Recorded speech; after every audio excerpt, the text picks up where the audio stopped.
Today we are celebrating the fifth anniversary of the Treaty on the Prohibition of Nuclear Weapons. And, and our speakers this evening are going to give us some information on the treaty and where we go from here. So, uh, Timmon Wallace, who you see here, is the executive director of Nuclear Ban US and longtime nuclear disarmament activist and author. His most recent book, Nuclear Abolition, a Scenario, which was published in 2025, describes some of the steps already being taken and more that could be taken to lead the world out of this nuclear madness. And I should have started with Anduin because she's going to be speaking first. Anduin Devos is former campaign director of Nuclear Ban US, where she organized national campaigns for the Warheads to Windmills coalition. Anduin is currently working as a communications consultant for IPPNW, which is International Physicians for the Prevention of Nuclear War, and she is outreach coordinator for the Nuclear Age Peace Foundation. So Anduin is going to start us off and talk about the how and why of the Treaty on the Prohibition of Nuclear Weapons came to be, and how the treaty provides a pathway to a world free from nuclear weapons, with legal, financial, and normative pressure on nuclear weapons companies and states. So, Anduin, I turn it over to you. And if everybody could uh, just let me, I'm not, hold on, Anduin. If we could mute, and also while Anduin and then Timmon are speaking, if you go to the top of your screen where it says view and go to the speaker, uh, where it says speaker, then you will see them on the screen. Okay, you'll get a big picture there.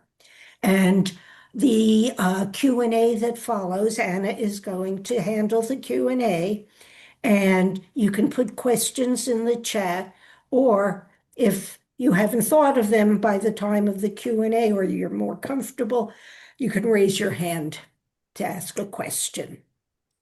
Right? Everybody good with it? So I'm handing over to Anduin now. Great. Thank you, Judith.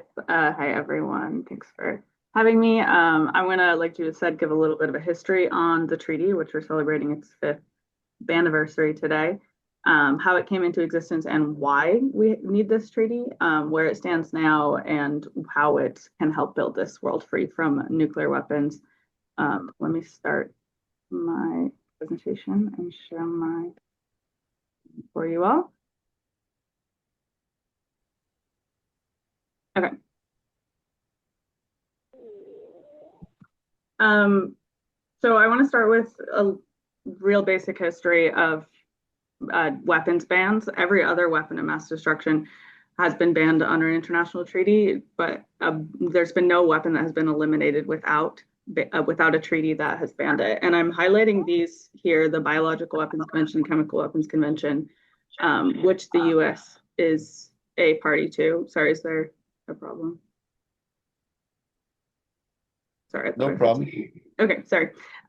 Which the U.S. is a party to those treaties, but that they're not a party to the Anti-Personnel Mine Ban Treaty or the Convention on Cluster Munitions.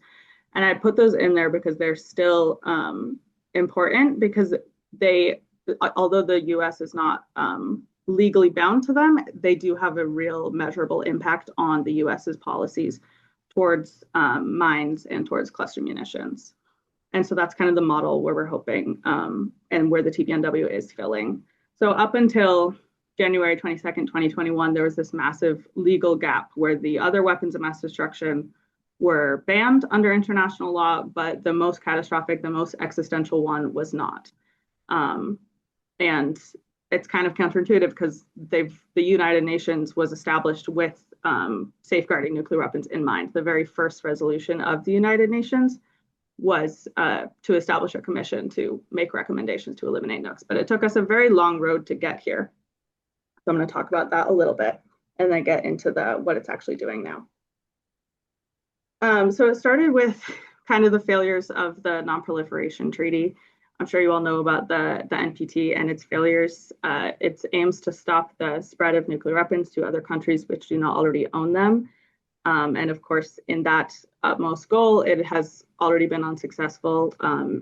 Nuclear weapons have proliferated from the 5 that were in existence when it entered into force in 1970 to 9 now. So in that topmost goal, it's already unsuccessful, but this is still considered by and large the hallmark, the biggest fora for talking about nuclear weapons. But it is unsuccessful. So there's a real problem there. And then there's also this Article 6 of the NPT, which is widely kind of ignored in those conversations, which obligates states to pursue in good faith and at a quick date, complete disarmament. So since 1970, all states party to the NPT, which is, I think there's 4 that aren't, and those are the nuclear weapon states. India, Israel, Pakistan, North Korea. But by and large, the majority of states in the world are obligated by this Article 6 to pursue complete disarmament since 1970.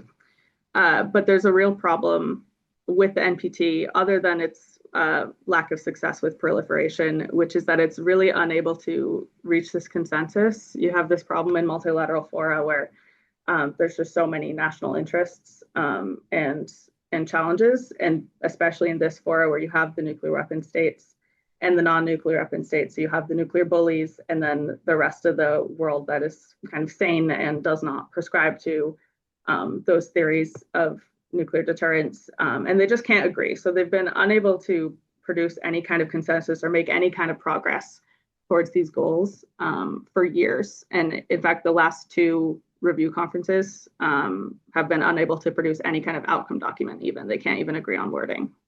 And the last time that they were able to agree was this really important moment. It was a couple years after the International Campaign to Abolish Nuclear Weapons was founded, which was 2007. And a couple years after that, the 2010 NPT Review Conference was the last time that they were able to reach a consensus, and they were able to agree to express this deep concern at the catastrophic humanitarian consequences of any use of nuclear weapons.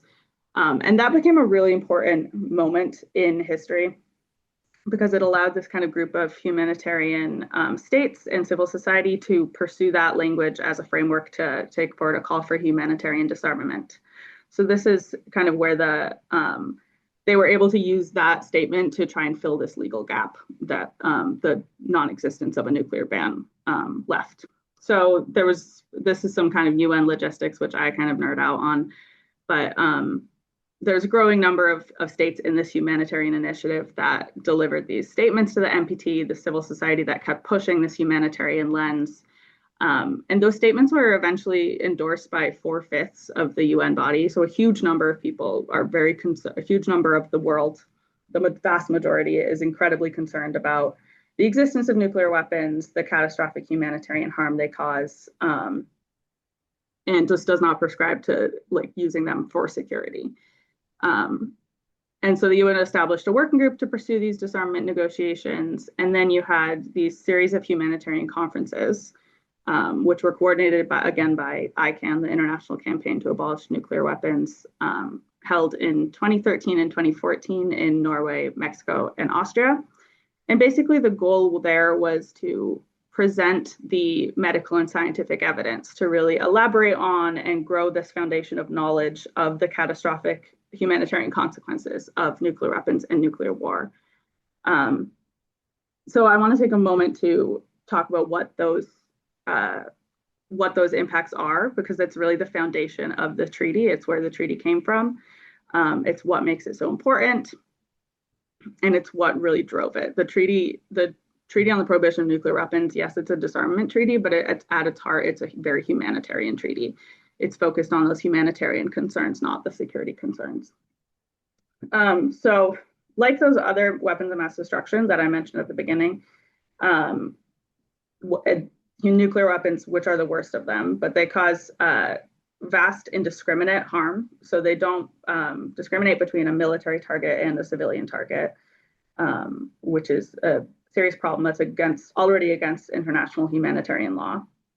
So there's really no time a nuclear weapon could be used where it wasn't against the law, but there was no outright ban for it until this moment. And then the other thing that makes them different and really bad is that they have this kind of effect that transcends national borders and affects over a vast area of like time and space. So the radiological effects of nuclear weapons affect far beyond national borders. So they're not just the problem of the country that has them or the country that is targeted by them. They affect everyone in the world. And so it becomes everyone in the world's responsibility to do something about these weapons. But specific to nuclear weapons, because they are by a vast difference, the worst kind of weapon of mass destruction. What was kind of this foundation of knowledge that was built at those conferences basically is that there's no possible meaningful medical response in the event of a nuclear weapon detonation. The hospitals would be destroyed just like everything else. Doctors would be targeted just like everyone else. Even if hospitals still stood, the roads to get to them, the infrastructure that would be necessary to administer aid would just be completely destroyed. And then there's also, of course, studies that there's not enough burn beds in the world in the event of a nuclear attack. So it's just this incredibly catastrophic humanitarian emergency. And then, of course, you have the lasting radiological effects, which impact multiple generations. And so it's just really unacceptable. And so that was kind of what was explored in these conferences. A single nuclear bomb can kill millions of people, and more than that would cause a global climate catastrophe and famine. So there's also these extreme environmental impacts, which were kind of elaborated on as well. And we know those to be very, very bad, for lack of a better word. So this kind of foundation of humanitarian knowledge and medical and scientific evidence kind of underpinned the pursuit of this ban treaty. It was a really important part of it, and it's built into everything that the treaty stands for. So in 2017, a couple years after those humanitarian conferences, the UN convened the conference to actually negotiate this document. And they were able to do it within the UNGA to avoid any kind of veto by the nuclear weapon states, who obviously did not want this kind of document to happen. So basically, in summary of all those UN logistics, the existing nuclear regime, the Non-Proliferation Treaty, was at a stall. There was years of inaction. They were not pursuing this ban. And so nuclear armed states were really halting everything and not making any progress. But the non-nuclear weapon states were able to step up through this humanitarian initiative, and their leadership was able to carry this process through the UN, where they were able to stand up as a global majority to the nuclear bullies and negotiate and adopt this TPNW. So that opened for signature in 2017. And then upon its 50th ratification, it entered into force in January 22nd of 2021. So that's the anniversary date that we're celebrating right now. But of course, there's this long history before that of pursuing the ban and pursuing states to adopt and ratify the ban. So it's not just a single moment in history. It's really important to look back on where it came from. But that's the 5th anniversary that we're looking at. So let me see where I'm at. Okay, yeah. So what is the TPNW actually? What does it do? It's a really cool document. They negotiated it very awesome. It's a very progressive treaty. There's a very comprehensive set of prohibitions in the TPNW. where everything to do with nuclear weapons basically is outlawed. The development, testing, production, manufacture, possession, transfer, use, or threat to use. That one's really important. The threat to use too is really important to outlaw because we can't normalize any kind of use of nuclear weapons. And then obviously states parties are not allowed to have any kind of nuclear weapon deployed on their territory. But the main thing in the prohibitions that I want to focus on in terms of how we can use this to build the future free of nuclear weapons is the assistance clause. So any kind of assisting of any of those, that list of prohibitions is also prohibited. And I want to highlight that because what the definition of what assistance means is really important. In the TPNW itself, it's kind of got a very broad reference. It's not necessarily outright defined. It kind of allows states to define it how they deem fit to an extent. But we know in the context of other disarmament treaties that assistance clause does mean financing. So the financing of any kind of those prohibition list is also prohibited. And that is a place where it's part of our job as civil society to push that definition in the TPNW to include finance, because that's where we can help build the pressure on nuclear weapons systems and structures. There's these international, multinational companies that exist all around the world. And for example, if they had, and they do, and I'm sure Tim will talk about this more, a company, an L3Harris location in a state party to the treaty, what does that mean if that is prohibited in that state? And then there's also these positive obligations to eliminate nuclear weapons and remove them if they have them on their property, of course. Those ones haven't come into play yet because no state that has nuclear weapons has yet signed on to the treaty. They have to submit declarations to that effect of if they've had or have had nuclear weapons. They have to adhere to the safeguards with the International Atomic Energy Agency that monitor and make sure that everyone's complying. And then another point that I want to highlight is the adoption of national implementation measures.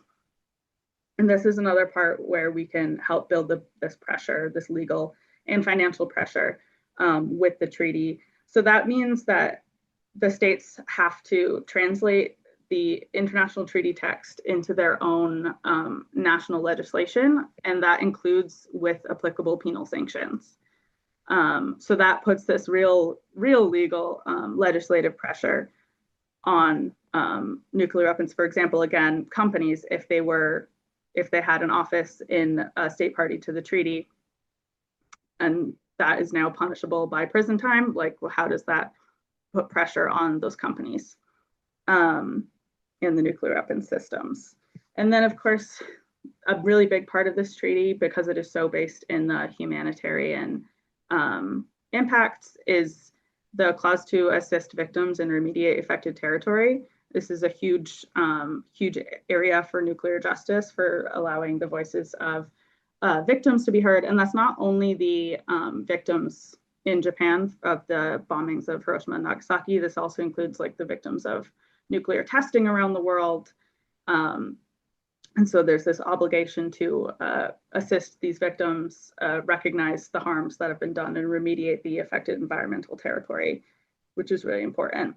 And then there's also the clause to promote universal adherence to the treaty. So advocating for other states to join, to adhere to the ban on nuclear weapons, really kind of universalize this idea that nuclear weapons are unacceptable, even beyond just signing on to the treaty. It's just like promoting this universal idea. And so those all contribute to like building this social, legal, and financial pressure. So that's kind of a top line view of the treaty with the prohibitions and obligations. I'm going to show you a little bit of a view of the last 5 years since it came into existence. So once it reached that 2021 mark of 50 states ratified, it started having meetings of states parties. And you can see just by the numbers here, in the last 5 years, that has grown considerably. and especially in how much civil society has participated in it. Part of the reason this treaty is so important is providing the civil society such a big rallying point. Um, it's really a tool for us to use to advocate and to push farther. And so that these three meetings have happened 2022, 2023, and 2024. And then in 2025, the treaty reached a really significant milestone where the global majority of UN states had taken a concrete action on the treaty. So right now, as it stands, there are 74 states parties. So that means they've ratified the treaty. It is international law to them.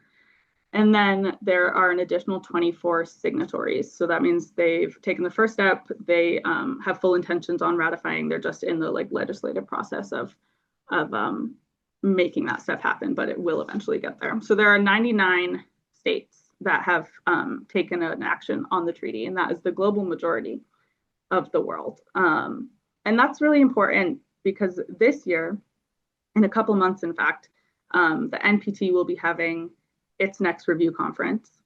Like I said at the beginning, the last two review conferences have been completely stalled. They've been unable to produce an outcome document. And we expect the same. There's no real reason for that to have changed this year. So we expect the same, this complete stall under the non-proliferation treaty regime. And but later in the year, the TPNW will be having its first review conference. And we can see the growth that it has had, these milestones it keeps hitting, and the actual work that it is doing. So there's this progress that is really counter to the NPT stall, which is really exciting. So what does this actually mean for us? How does this international law affect the average person? One of the main things the TPNW does, in my eyes, is provide an official narrative to discredit deterrence theory. The existence of nuclear weapons is very often defended on the basis of deterrence as a necessity for national security. This is like, if you talk to the everyday person in America, especially, like, this is the main problem you get, that you need nuclear weapons, that they're keeping us safe. But the TPNW states provide like another option, another narrative, and that's really important. They denounce the practice of deterrence and deny its use for security. And I just have some quotes up here from recent, from the last couple of states party meetings, these consensus outcome documents from the TPNW, where they're just calling out deterrence, questioning it as security, providing this other narrative that in reality deterrence doctrines actually undermine global security and increase risks of escalation and proliferation. And at the last meeting of states parties, they opened up a new work stream actually to really dig into an alternative definition of security and how we can maintain security while getting rid of nuclear weapons, to kind of answer those deterrence problems that people challenge us with. So that's really exciting, and that's a really important part of the treaty. I think having that other narrative option, we don't need to accept deterrence, and in fact, most of the world does not, is really important. And that also goes into building these norms. How we exist and behave in a community is governed by social norms. We all know this, that's just life. And the same is true of nuclear weapons. How they exist and behave is governed by these social norms. There's this nuclear taboo, which is an international norm against the use of nuclear weapons, which was built on the witness to the harms that were caused in Hiroshima and Nagasaki, and the public outcry against their use. So nuclear weapons are really unacceptable because we've seen the catastrophic harms that they cause. And as a society, as a culture, we've said that those are extreme measures and we're not willing to take them. So using nuclear weapons is unacceptable, and the TPNW strengthens that norm by raising, again, the voices of the humanitarian impacts, the medical evidence, the scientific evidence, and the voices of Hibakusha and nuclear survivors, so that we can't forget those stories, because those are a really important part of maintaining this nuclear norm against nuclear use. And then again, denouncing nuclear weapons, discrediting deterrence as dangerous. The TPNW really gives this social ideal legal framework, which was just missing before. It filled this legal gap. So it's not, nuclear weapons are not only morally unacceptable, but they're also illegal. And as the treaty grows, so does this social pressure. So just to wrap it up, how can we use this? How do we, and can we use the TPNW to apply this pressure in the US? So I've talked about the social pressures, building that social norm, and I've talked about the legal pressures through the prohibitions and obligations. And I want to quickly call back to the Mine Ban Treaty that I mentioned and the Cluster Munitions Convention that I mentioned, because again, the United States isn't party to those treaties, but we know that they do have an impact on our policies about how we use those weapons. I think it was Biden basically completely aligned our mine policies with the treaty, except in very specific cases. I think Trump is kind of walking that back, but for the most part, how we interact with those weapons and how we decide when it's okay to use them is impacted and partially governed by those treaties, even though the US is not a state party to them. And so that's the kind of pressure that we're building with the TPNW. And it's only going to grow as allies join the treaty. It will constrain the US's nuclear weapons policy, make it harder for them to keep these same policies, and make it more difficult for the nuclear weapons industries to do their business. And so this growing social pressure and this legal pressure builds this direct financial pressure on the nuclear weapons companies. And I'm sure Tim will talk about it more, and I'm about to pass it along over to him, but I just want to highlight that since the TPNW's entry into force, which was just 5 years ago, the number of major investors in nuclear weapons has decreased around 25%. That's the institution number, and trillions of dollars have already been divested from nuclear weapons. So it is having this real active impact. And we just need to, our job as civil society is just to continue pushing that pressure, to push those institutions to continue making those divestment choices, and stuff like that. And I think I'll leave it there to pass over to Tim, and I'm happy to answer questions at the end.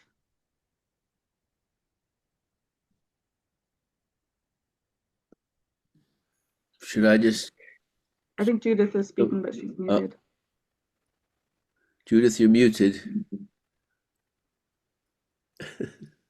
Thank you, Anduin. That was wonderful. And Timmon, you are on. Okay. Well, thanks to Anduin for a great overview of the treaty. And I hope you all learned something about that. As she said, I'm going to focus on the companies and what we can do here in the US, but also just to give it a bit of context with the treaty. So, first of all, here is, I don't know if you can see them all, but these are the companies that we're talking about. There's not that many. There are lots of subcontractors and, selling screws and bolts and so on, but these are the major nuclear weapons contractors, and there's only 20 or so of them. Most of them are in the US, but some of them here are in Europe and even in India and China and Russia.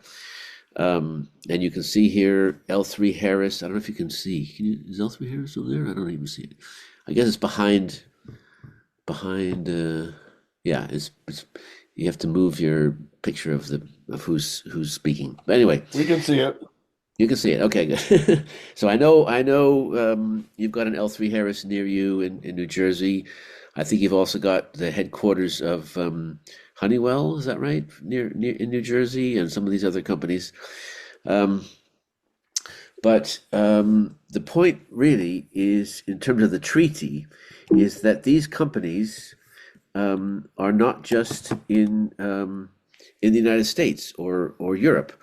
This map is a little bit out of date, but this is showing you the extent of the treaty globally. So the blue countries are the ones that have ratified it already.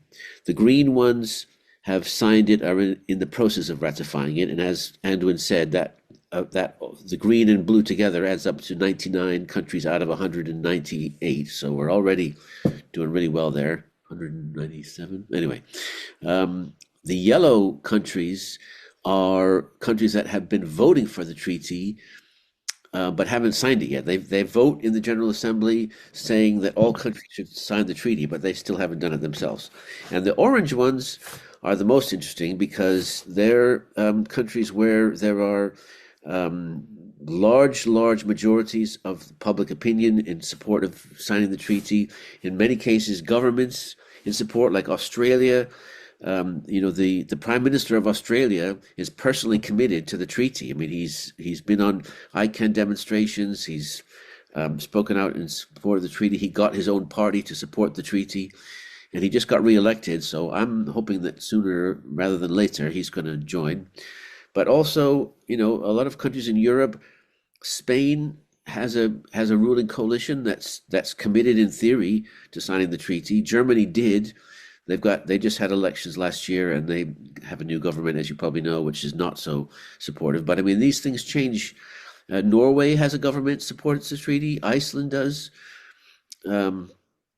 So the fact that these companies now, if you go back, let's see, yeah. So memorize those colors, and then and then look at some of these companies. This is where Honeywell operates, and they don't just have like factories or projects or customers, but they have investors, they have suppliers, they have all kinds of connections with these different companies. Here's another one, Airbus.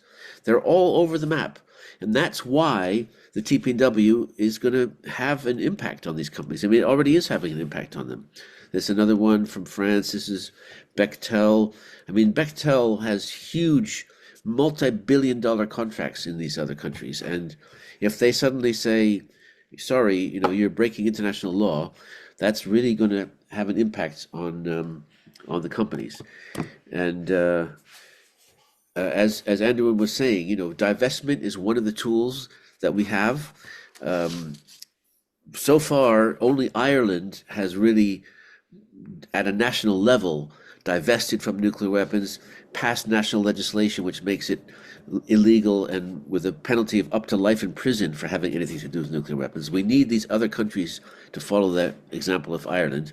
But these are, I don't know if these mean anything to anybody, but these are financial institutions and banks that have divested from nuclear weapons. You can see down there, Bank Australia, but ABP, for example, is one of the largest pension funds in the world. It's in Belgium, and the largest pension fund, which is in Norway. I don't see it here, but I can't remember the name of it. But anyway, so we've got a lot to build on with divestment. As Anduin said, trillions of dollars have already been divested, and I hope you all know about New York City, which voted. I guess was it 2 years ago, or so? The city council voted to divest. I mean, New York City has 5 different pension funds that are worth billions and billions, and they've committed to divesting from nuclear weapons. They haven't done it yet, but they're on their way, and that's the important thing. And so we're trying to, as our campaign, really build. We have this treaty that is getting countries to put pressure on these companies, and we are trying to get people here in the U.S. to add to that pressure, so that we've got double the pressure on these companies, because the companies are the ones that.